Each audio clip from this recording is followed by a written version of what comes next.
हवा मंगलाचार गाव। आहे तोरो नैहर भतीजा के बिया हवा मंगलाचार गाव। गाई बाए भौजी गाई बगाई सुनाई बाहो। आहो किया देबो हमारो के ने गाला हसी घरवा जाई बाहो। आहो किया देबो हमारो के ने गाला हसी घरवा जाई।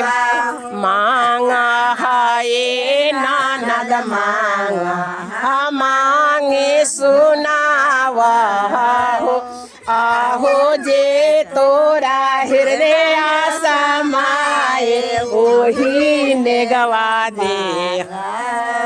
आहो जे तोरा हृदय समाए ओही ने गवा दे।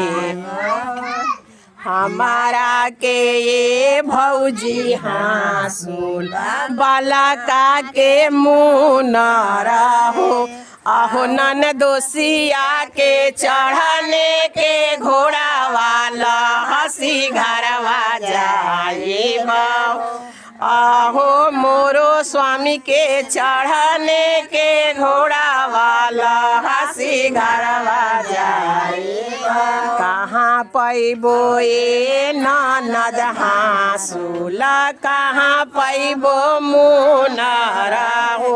आहो कहाँ पैबो चढ़ने के घोड़ा वाला जो मंगल गावा हो।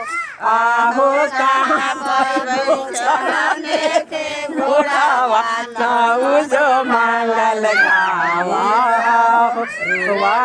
रोवाई ताजा चला ला नाना नदी अरे बिला खत भागी नावा हो।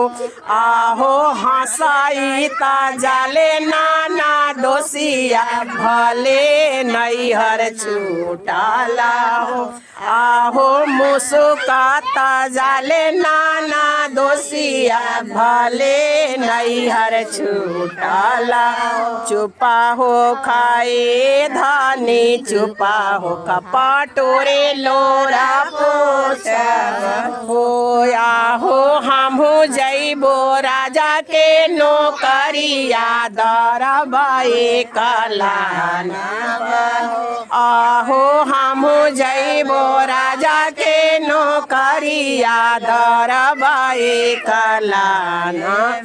तोहारो के धानी हाँसुला बालका के मुनारा। आहो अपना ला चढ़ने के घोड़ा वाला हंसी घरवा जाई बाहो।